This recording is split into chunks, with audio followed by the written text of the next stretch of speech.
Olá, bem-vindos a mais uma análise aprofundada aqui com a gente. Olá a todos. Hoje a gente vai mergulhar num material bem interessante, sabe?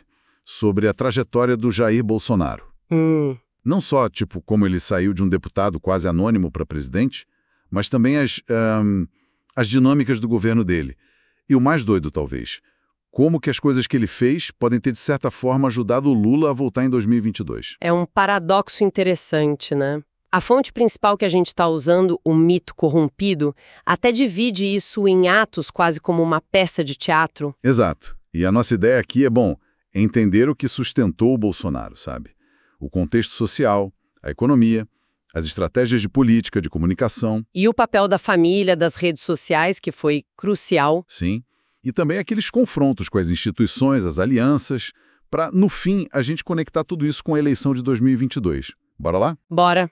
Vamos nessa. Então, o ponto de virada, foi ali entre 2014 e 2018, né? O Brasil estava num momento...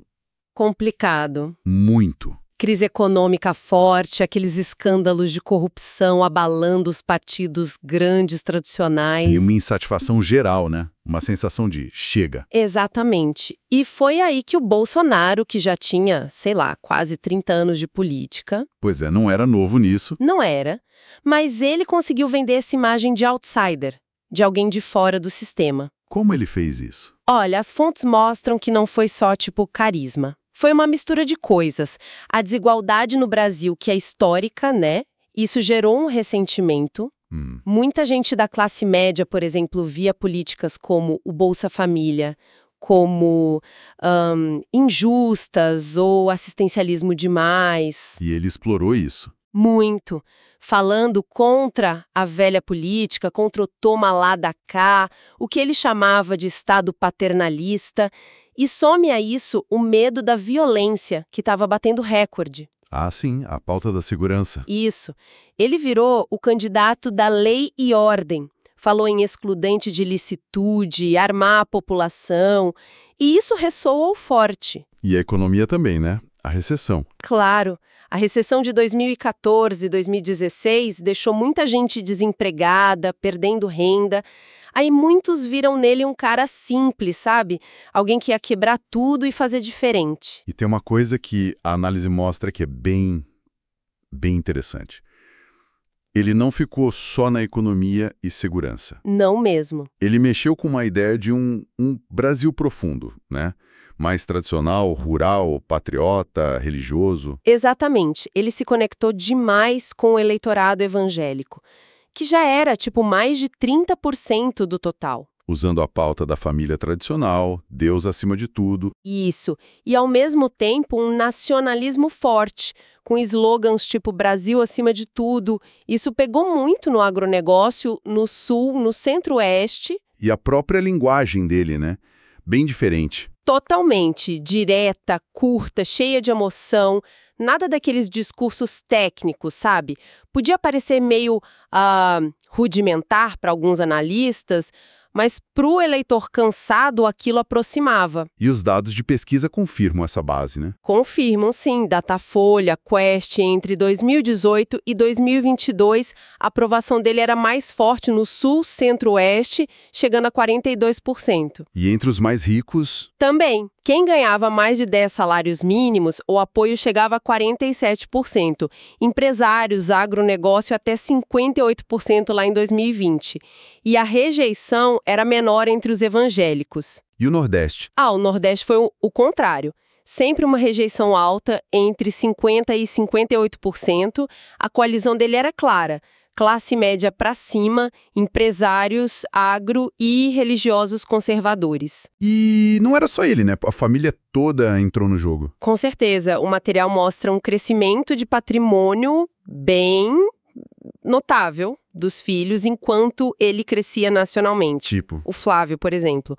O patrimônio declarado dele pulou de 1,2 milhão em 2014 para 6,3 milhões em 2022. Mais de 400% de aumento. Nossa. E o Eduardo? Eduardo foi de uns 300 mil reais para 1,8 milhão, aumento de 500%. E as explicações tipo aluguel, herança, nem sempre tinham um documento para comprovar tudo direitinho, o que gerou muita suspeita, né? Investigação. E a dança dos partidos, ele passou por vários. Sim, PP, PSC, PSL, até chegar no PL. Os filhos também. O PSL foi chave em 2018, mas aí teve aquela briga com o Bivar, tentaram criar aliança pelo Brasil, não deu certo. Mostra um certo oportunismo, talvez. Usar o partido do momento. É o que a análise sugere. Usar a legenda para ter tempo de TV, dinheiro do fundo partidário, uma estrutura mínima e, junto com isso, claro, a força das redes sociais. Ah, isso foi fundamental. Demais. Disparos em massa no WhatsApp, as lives todas as semanas no Facebook, Twitter e Instagram como arma de guerra cultural mesmo. Fontes como É o País, CNN Brasil, citam estudos que dizem que o Eduardo e o Carlos meio que coordenavam umas milícias digitais, redes de perfis falsos para espalhar conteúdo, inflamar a briga. Então, juntando tudo isso, o que a gente tira? Que a ascensão dele foi construída em cima desse ressentimento social, da insegurança, usando um discurso conservador, religioso, nacionalista e com uma estratégia familiar e digital muito bem montada. Isso deu a vitória em 2018 e criou uma base fiel. E aí ele chega na presidência e, bom, logo elege um adversário claro, o STF. Exato. Para a base dele, o Supremo virou o inimigo número 1, o sistema que travava tudo, que perseguia os aliados. Mas a análise aponta uma coisa curiosa, né? Uma contradição. Ele atacava publicamente, mas nos bastidores tinha encontro, jantar com os mesmos ministros. Uma convivência discreta. Como isso se explica? Porque briga de presidente com a STF não é novidade, né? Não é. Lula teve, Dilma teve, Temer. Mas o que a fonte destaca é que ninguém levou para o nível pessoal e midiático como o Bolsonaro. Ele fez do STF um palco, falava mal em motociata, em live, alimentando essa narrativa de perseguição para os seguidores dele. E era constante, né? Tipo, em 2019 ele já falava em não cumprir decisão absurda. Sim, em 2020 acusou o ministro de perseguir a família por causa das rachadinhas. Em 2021, chamou Alexandre de Moraes de canalha no 7 de setembro. Nossa, eu lembro disso. Em 2022, ficava insinuando que o Supremo queria atrapalhar a reeleição dele. Isso criava uma instabilidade danada. Mas e os bastidores? Esse jogo duplo, como funcionava? Era o que a fonte chama de dupla frente. Para a base, o discurso inflamado. Por trás das cortinas, mantinha o diálogo. O ministro Dias Toffoli, por exemplo, deu aquele jantar em 2020 e o Bolsonaro foi receptivo. Aquela foto do abraço deu o que falar. Deu mesmo, foi vista como uma proximidade exagerada. Toffoli disse que não falaram de trabalho, mas, ficou a desconfiança. O Gilmar Mendes, mesmo sendo criticado, também conversava em particular. E até o Alexandre de Moraes, que era o alvo principal, era um interlocutor importante nos bastidores. Então, era pragmatismo puro. Parece que sim. O STF era um inimigo para a galera, mas era um poder real com quem ele precisava negociar para sobreviver politicamente, para tentar frear processos, principalmente os que envolviam a família. E a mídia nisso tudo? Refletia essa dualidade? Sim. O Bolsonaro usava as redes dele para pintar o STF como censurador. Ao mesmo tempo, a imprensa noticiava esses encontros como sinal de acordo, de conluio. Eram duas narrativas rolando ao mesmo tempo para públicos diferentes. E o resultado disso? Bom, segundo a análise, essa estratégia acabou alimentando a polarização, desgastou a confiança no judiciário e fortaleceu a ideia de perseguição para a base dele. Só que, ao mesmo tempo, mostrou o quanto ele dependia do próprio sistema que criticava. E essa dependência do sistema fica claríssima na relação com o Centrão, né? Aquela promessa de 2018 de nunca negociar com eles, que eram o que havia de mais podre. Virou pó. 3 anos depois, o Centrão estava lá, no coração do governo. Por quê? Qual foi a virada? Aconteceu ali por 2020. A pandemia deixou o governo mais fraco, as investigações chegando perto, tipo a das rachadinhas do Flávio. Aí a proteção no Congresso virou questão de sobrevivência. E entraram os nomes fortes do Centrão. Sim, Arthur Lira, do PP, na presidência da Câmara, segurando os pedidos de impeachment com apoio total do Planalto. O Ciro Nogueira, também do PP, na Casa Civil, mandando no centro do governo. E ministérios importantes foram entregues. Vários. Desenvolvimento regional, educação, saúde, tudo para aliados do PL, PP, republicanos. A troca era muito clara. Vocês me blindam do impeachment e eu dou acesso ao orçamento, especialmente ao tal orçamento secreto. Ah, as emendas de relator, RP9. A fonte tem número sobre isso. Explodiu, né? Explodiu. Os dados mostram um salto de uns 2,5 bilhões em 2019 para 25 bilhões já em 2020. Nossa, 10 vezes mais. Exato. E era distribuído de um jeito pouco transparente, né? Controlado ali pela cúpula do Congresso junto com o Planalto. Virou a moeda para comprar apoio. Teve gente que chamou de presidencialismo de coação. Apoia o governo, recebe emenda. Não apoia, fica sem. E além do Congresso, teve outras frentes de blindagem. A Polícia Federal, por exemplo. Sim, a fonte menciona isso.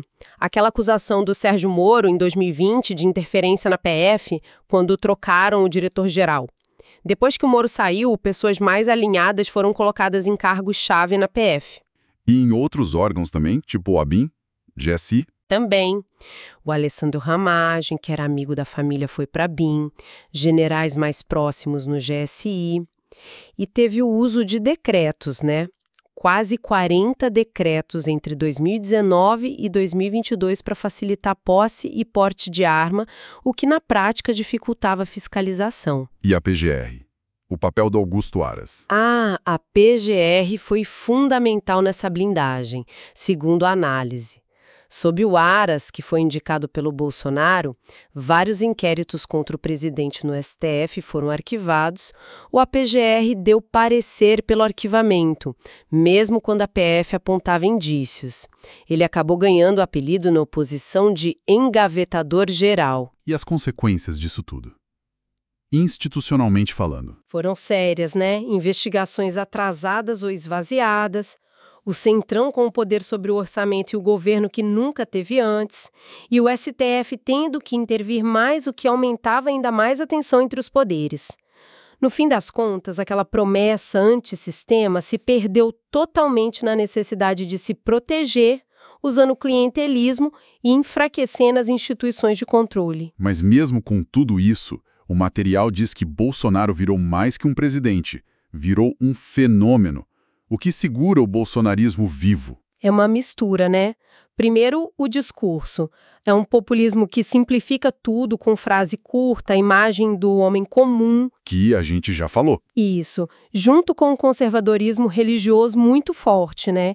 Defesa da família tradicional, contra pautas progressistas. Isso garantiu o apoio dos evangélicos e aquele nacionalismo meio ufanista que apela para o patriotismo, para o agro, para os militares. E a base social continua a mesma.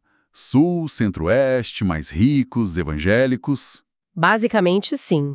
É uma base diversa, mas unida nessa rejeição à política tradicional e nesses valores, e se mostrou muito fiel, mesmo depois da derrota em 2022. E as redes sociais continuam sendo o motor disso. Com certeza. Fundamentais.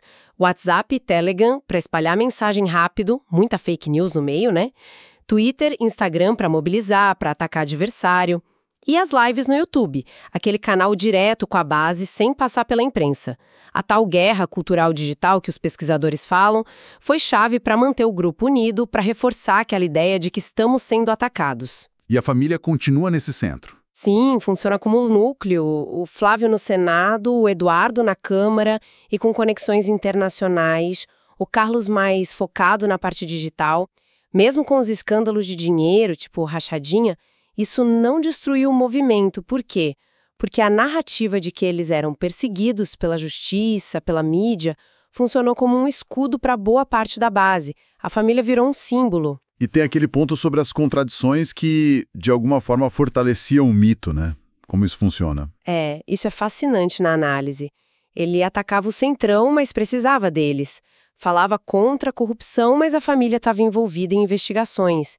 Criticava o sistema, mas usava o sistema para se blindar. Para quem tá de fora, parece hipocrisia pura. Sim, mas para a base mais fiel não era visto assim.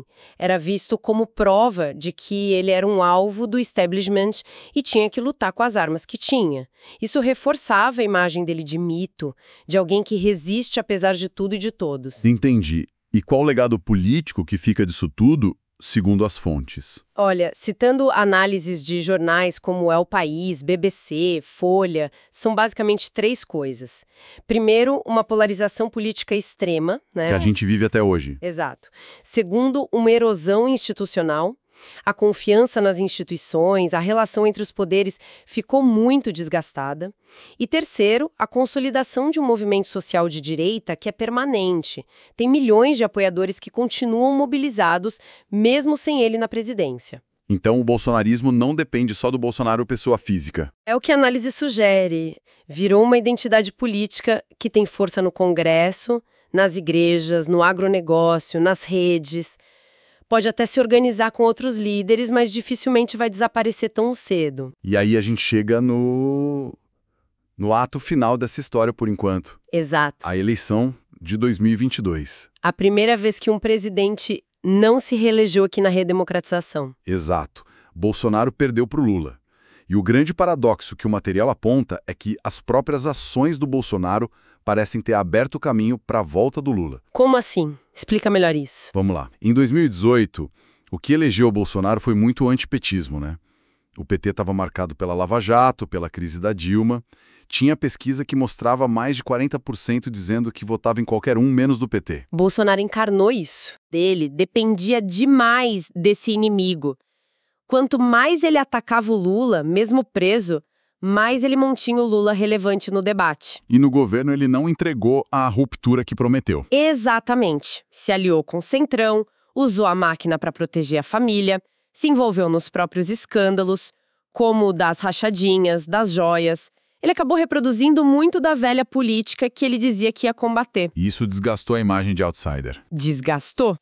E deu força para a narrativa do PT de que, olha, apesar dos problemas do passado, o Lula era um gestor melhor, mais previsível, talvez até mais competente. E a pandemia foi um ponto-chave nisso também, né? Sem dúvida. Aquela postura negacionista, a gripezinha, o atraso na compra das vacinas, a CPI da Covid mostrando a negligência, isso custou muito caro para a imagem dele. Especialmente com eleitores de centro, classe média, gente que talvez tivesse votado nele em 2018 por outros motivos. E enquanto ele se desgastava, o Lula reaparecia, né? Com um discurso de defesa da ciência, de solidariedade, de reconstrução do país. E aí vem a grande ironia que a fonte destaca. A guerra do Bolsonaro contra o STF. Como que brigar com o STF ajudou o Lula, não entendi? Parece estranho, né? Mas a análise sugere o seguinte.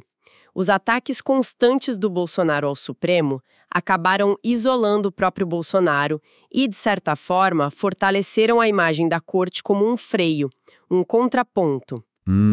Nesse clima de tensão e com o STF revendo vários processos antigos, como os da Lava Jato, o que aconteceu?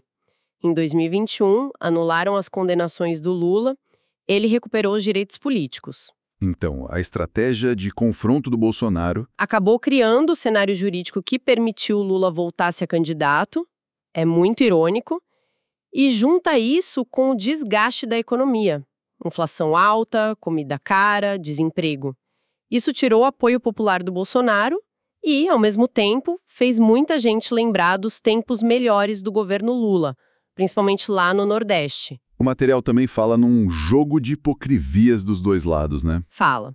Aponta as contradições do Bolsonaro, que a gente já viu, anti-centrão, mais aliado, anticorrupção, mas com escândalos na família, defendia a democracia, mas atacava as instituições. E do lado do PT? Também aponta. Se dizia defensor dos pobres, mas tinha o histórico da Lava Jato, falava em unir o país, mas fez uma campanha super polarizada, rejeitava alianças pragmáticas no passado, mas se uniu com o Alckmin. E uma coisa alimentou a outra. Exato. O bolsonarismo precisava do antipetismo para existir. E o petismo renasceu surfando no antibolsonarismo. A eleição de 2022 para muita gente foi uma escolha de rejeição. Ou rejeitava o autoritarismo e a má gestão do Bolsonaro, ou rejeitava o passado de corrupção ligado ao PT. E no fim, o que pesou, Nés? Parece que foi uma combinação. A memória afetiva dos tempos do Lula, especialmente na economia, junto com uma rejeição maior ao jeito Bolsonaro de governar e à figura dele. Então, para fechar essa parte, a conclusão do material é que os erros do próprio Bolsonaro foram cruciais para ele perder e para o Lula voltar. É a tese central. Os ataques ao STF, o abraço no Centrão, a forma como lidou com a pandemia, o discurso agressivo, tudo isso minou a base dele, a base mais ampla, né? E, sem querer, ressuscitou o maior adversário. Tem até uma situação da BBC Brasil que a fonte usa dizendo que o Bolsonaro meio que devolveu para o Lula a chance de reescrever a própria história. Uma reviravolta e tanto. Bom, então, recapitulando o que a gente conversou hoje, baseado nesse material, O Mito Corrompido.